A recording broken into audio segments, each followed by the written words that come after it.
ಎಮ್ಮೆಹಟ್ಟಿ ಗ್ರಾಮದ ಶ್ರೀ ಉಜ್ಜಯಿನಿ ಮರುಳ ಸಿದ್ದೇಶ್ವರ ಸ್ವಾಮಿಯ ನೂತನ ಕಲ್ಲಿನ ದೇವಾಲಯದ ಉದ್ಘಾಟನೆ ಹಾಗೂ ಪ್ರಾಣ ಪ್ರತಿಷ್ಠಾಪನೆ ಹಾಗೂ ಕಳಸಾರೋಹಣಕ್ಕೆ ನಾನು ನಿಮ್ಮ ಹಲ್ಕಪ್ಪ ಬರ್ತಿದ್ದೀನಿ.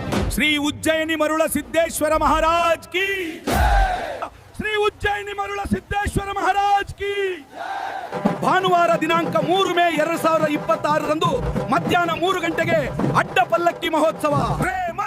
ಉಜ್ಜಯಿನಿ ಸಾಧರ್ಮ ಸಿಂಹಾಸನಾಧೀಶ್ವರ ಶ್ರೀ 8 ಜಗದ್ಗುರು ಸಿದ್ಧಲಿಂಗ ರಾಜದೇಶಿಕೇಂದ್ರ ಶಿವಾಚಾರ್ಯ ಭಗವತ್ಪಾದ ಮಹಾಸ್ವಾಮಿಗಳು ಉಜ್ಜಯಿನಿ ಜಗದ್ಗುರುಗಳ ಅಮೃತ ಹಸ್ತದಿಂದ ನೂತನ ವಿಗ್ರಹಕ್ಕೆ ನೇತ್ರೋನ್ಮಿಲನ ಮಂತ್ರೋಪದೇಶ, ದರ್ಪಣ ದರ್ಶನ, ಮಹಾಮಂಗಳಾರತಿ. ವಿಗ್ರಹದ ಕೆತ್ತನೆ ಮಾಡಿದವರು ಅಯೋಧ್ಯೆಯ ರಾಮ ಮಂದಿರದ ರಾಮ ವಿಗ್ರಹದ ಕೆತ್ತನೆಯ ಶಿಲ್ಪಿ ಶ್ರೀ ಅರುಣಯೋಗಿ.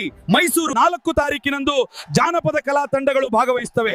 ಸೋಮವಾರ ದಿನಾಂಕ 4 ಮೇ 2026ರಂದು ಬ್ರಾಹ್ಮಿ ಮುಹೂರ್ತದಲ್ಲಿ ಬೆಳಗ್ಗೆ 3:20ಕ್ಕೆ ಶ್ರೀ ಉಜ್ಜಯಿನಿ ಮರುಳ ಸಿದ್ದೇಶ್ವರ ಸ್ವಾಮಿಯ ಪ್ರತಿಷ್ಠಾಪನೆ ಮತ್ತು ಮೂರ್ತಿ ಪ್ರಾಣ ಪ್ರತಿಷ್ಠಾಪನೆ ಹಾಗೂ ಕಳಸಾರೋಹಣ ಧರ್ಮಸ್ಥಳದ ಧರ್ಮಾಧಿಕಾರಿಗಳಾದ ಡಾಕ್ಟರ್ ಶ್ರೀ ವೀರೇಂದ್ರ ಹೆಗ್ಡೆ ಅವರು ಈ ಕಾರ್ಯಕ್ರಮಕ್ಕೆ ಆಗಮಿಸ್ತಾ ಇದ್ದಾರೆ.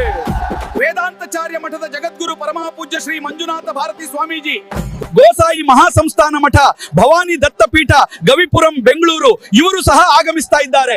ದಿನಾಂಕ 3 ಮೇ 2026 ಹಾಗೂ 4 ಮೇ 2026ರಂದು ಅನ್ನ ಸಂತರ್ಪಣೆ ಇರುವುದು.